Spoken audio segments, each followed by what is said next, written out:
Hi friends and fam, my name is Lisa and I'm the maker and owner of Clay Jewelry.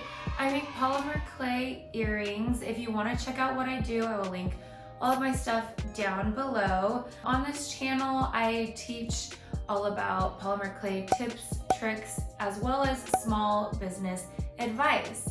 So today we are going to be talking about something that has been highly requested from you guys, and also a topic that I've been wanting to talk about for a long time, which is all about makers markets. And they are an amazing platform to get into, especially if you're a new business, because it gives you an amazing opportunity to get in front of shoppers, get your name out there, and make some sales. I'd like to make this into a series, and today we're just going to talk about Makers Markets 101, everything you need to know to get your feet wet. And then next week we will talk about prep, everything that you need for your market as far as booth things, displays, merchandising, how to style your booth. We'll talk about pricing and how much to make and how to figure all that stuff out. So if you're ready to learn the 101 basics of makers markets, grab a snack, grab something to drink, relax, and let's get into it. Makers markets are an incredible opportunity and platform for you to grow your business, especially if you don't have a huge following or you're just getting started. Some of the basic things that you'll want to have set up prior to signing up for any markets is having a website, your social media accounts live so that the people curating their vendors for the markets can see what you do, what kind of work you do, and the products that you'll be selling. And then you'll also want to have a good sense of who you are as a brand and what you're bringing to the table. Because as you are filling out these forms and applications, they're gonna ask you questions about what are you selling, what is your process, what makes you unique as far as your business goes, your ethos, things like that. So maybe have a little sit-down session for yourself and hash all those details out on what your business is, what makes your business unique and special, why people would want to shop it. And that's something you should have in general for your business. That way your customers can easily connect with you and your business. Next, after you have your brand identity figured out and solidified, you're going to want to start looking for markets to be into, right? And the fall time is one of the best times to get into, I think personally, starting a business, because there are so many people shopping for school, for the holidays. Just there's so much going on where people are gifting. Normally you want to start looking for events or for markets to apply for between September and November. Usually those holiday markets start rolling in around Thanksgiving and up until about a week before Christmas. So there are a few ways that you can search for your markets. And I'm sure there are other ways. This is my process for finding markets. I will surf different hashtags. So I live in Portland, so I will surf hashtags that are, hashtag Portland events, PDX events, PDX makers markets. So just try to plug in any sort of hashtag with your city, your specific area, and a tag with events, markets, holiday shopping, holiday gift guide, Portland maker, or whatever city you're in. It could be a Seattle maker. Surf through all of those and find out, okay, what markets are happening? Are people making announcements for markets? Look through other small makers' profiles and see where have they gone in the past for holiday markets and different markets. Usually when you sign up for a market, you also sign up for promoting that market that you're going to be in. And so a lot of makers do post, hey, I'm gonna be at this market this weekend. So just scroll through their feed, see where they've been at, who they've done markets with, follow those accounts. That way, when you're following these different market profiles, you'll also get notifications or see in their feed when their applications are open, or when their applications close, or when they're having up and coming markets for you to sign up for.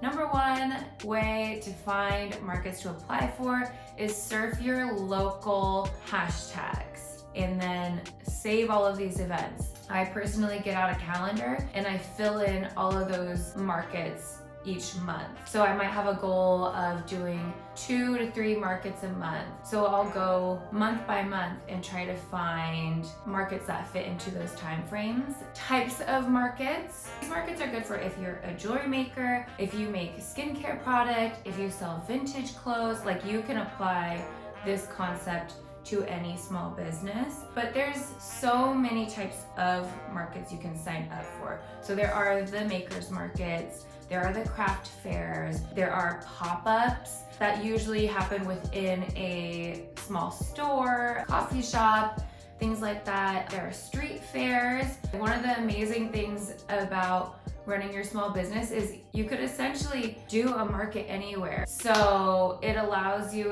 a fun opportunity to travel, see new places, and get connected with the local community. Another resource that I use for looking up markets outside of Instagram is Google. I mean, is Google. It's obviously one of the greatest resources out there. And so you can just look up your local city and events happening, holiday events happening, holiday craft fairs.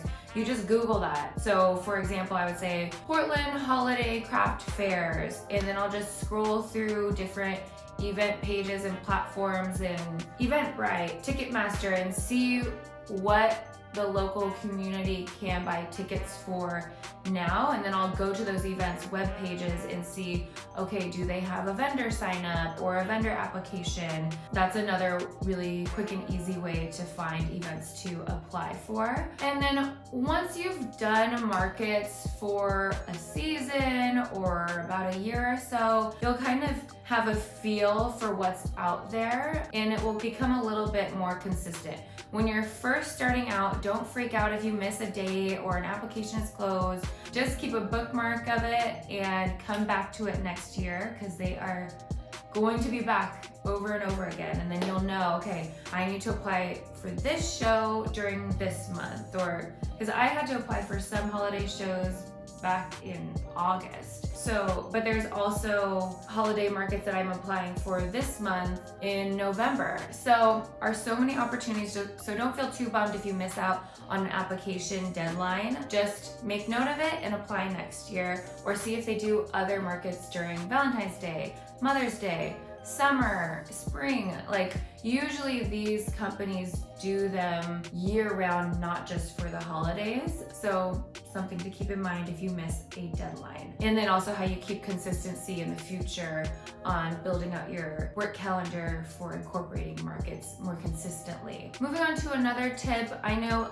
some of you may live in a smaller city or in areas that might not do markets or pop-ups. So what you can do in that case is take it upon yourself to create that kind of experience in your community. I have a bunch of maker friends that have done that. Although pop-ups and markets are happening all the time in Portland, I still have friends that will host a pop-up event, and that could be something that's really fun and exciting for you to do, not only for your own business, but for your community, because they're not even exposed to that kind of event.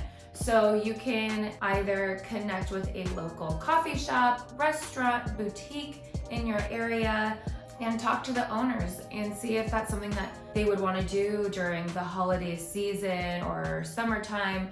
Really any time of the year. You could say, hey, I would love to host a pop-up market to bring the community together, showcase some really amazing local artists. Is this something that you would be interested? I feel like it could be a win-win situation, because hopefully the extra foot traffic from this pop-up will bring your business some new, fresh customers, as well as the foot traffic from your business can bring me a little foot traffic, and it will just connect the community with its local businesses and makers and be a really fun time.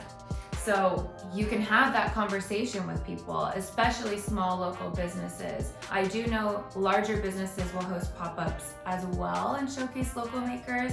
I know Madewell and Anthropology do that, so it doesn't hurt to ask. And I think businesses are always looking for an opportunity to connect with the local community.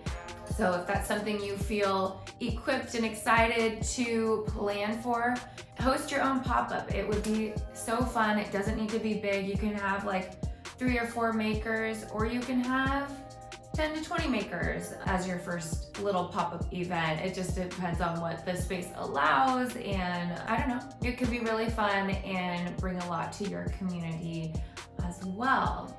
So wrapping things up, I hope you found these tips helpful. I hope you now know, okay, what information do I need for my applications? How do I search for a market and apply for it? And what to do if you don't have markets available to you locally. In my next video, I am going to talk about everything that you're going to need prep-wise, building out your booth, helpful tips on design and merchandising your booth so that it attracts and draws customers in. So if that is something that you want to learn more about and dive deeper into, don't forget to subscribe and hit the like button, thumbs up me if you found this video helpful. More is on the way. And good luck with your markets. Good luck with applying. And I will see you in my next video. Bye.